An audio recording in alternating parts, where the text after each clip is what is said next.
दोस्तों, आज की कहानी है अरे बहू अब किशन तो तू ही संभाल, अब मुझसे न होता काम।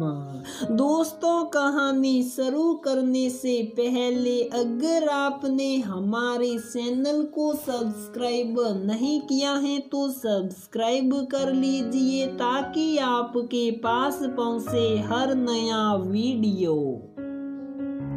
लो, आज फिर सब्जी बस गई। कितनी बार कहा है कम बनाया कर, पर इसे तो साउन जैसो हीरे रो दिखता है। पति कमाता है जितना साए उड़ाओ। भगवती जी दिन से ही बड़ा रही थी। उधर सुधा सब सुनते हुए भी अनसुना किए अपने में व्यस्त थी। भगवती जी का रोज ड्रामा होता था जब तक सुधा को किसी न किसी बात के लिए घंटा 2 घंटा सुना न ले, उनका खाना हजम नहीं होता। कारण भी कुछ बड़ा नहीं था। 7 लोगों का भरा पूरा परिवार है भगवती जी का। सुधा उनकी बड़ी बहू है। बाकी सभी बच्चों का अभी ब्याह नहीं हुआ है। मतलब किशन की पूरी जिम्मेदारी सुधा की ही थी। पहले नाश्ता फिर खाना और आए दिन किसी न किसी रिश्तेदार का आना जाना। इन सब के खाने पीने की व्यवस्था सुधा के हाथों में रहती। जब ब्याह कर आई थी तब शुरू में भगवती जी से पूछ कर ही खाना बनाया करती और वो हर चीज ज्यादा बोल कर कम करवा देती। इतना आटा मत लगाओ, सब्जी ज्यादा मत बनाना, चावल और कम कर लो। पर उनसे पूछकर बनाने से हर बार खाना कम पड़ जाता। या कभी सबके खाने के बाद अक्सर सुधा के लिए ही खाना न बचता।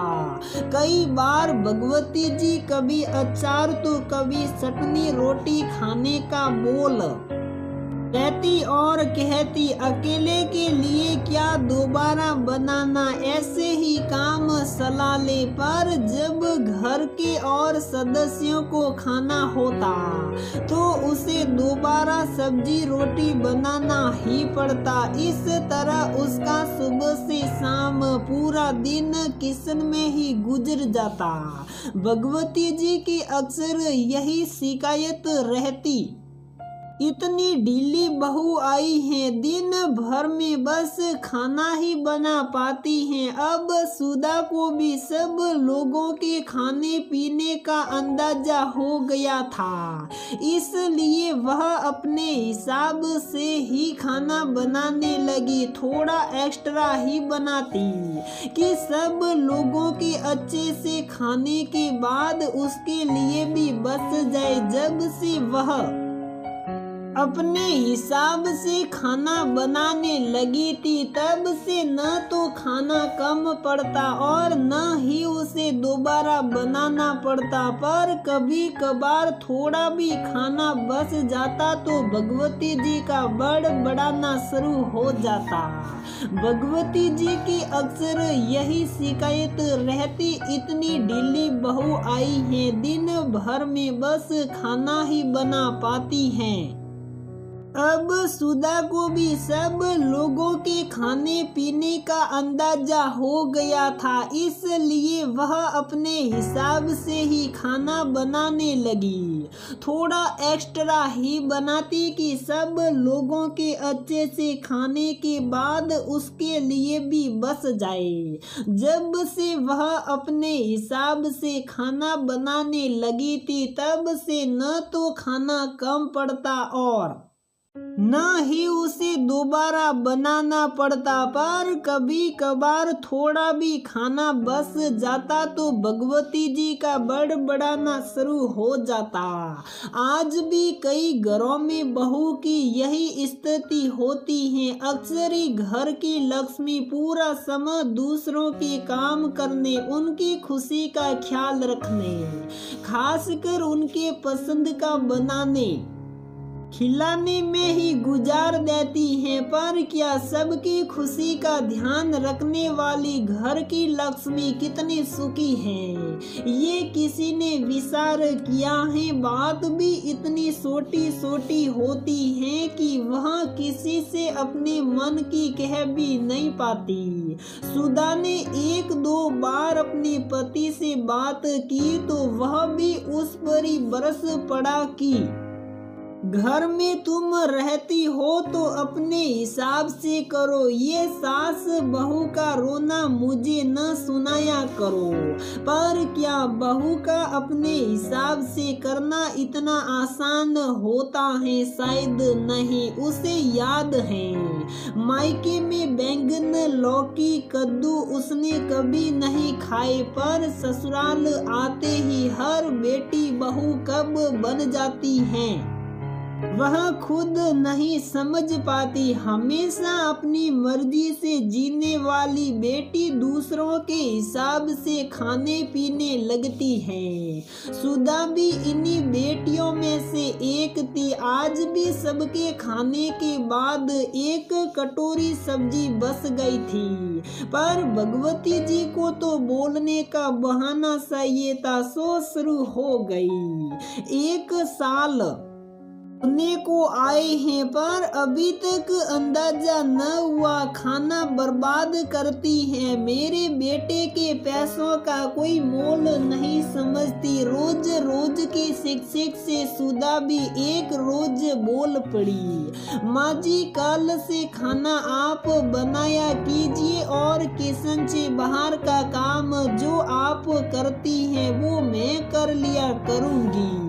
अगले दिन भगवती जी ने किचन संभाल ली। सुधा साफ सफाई और झाड़ू पोछा कपड़े कर फ्री बैठ गई। भगवती जी अभी भी किचन में लगी हुई थी। सुधा ने किचन में जाकर देखा तो वह सब्जी काट रही थी।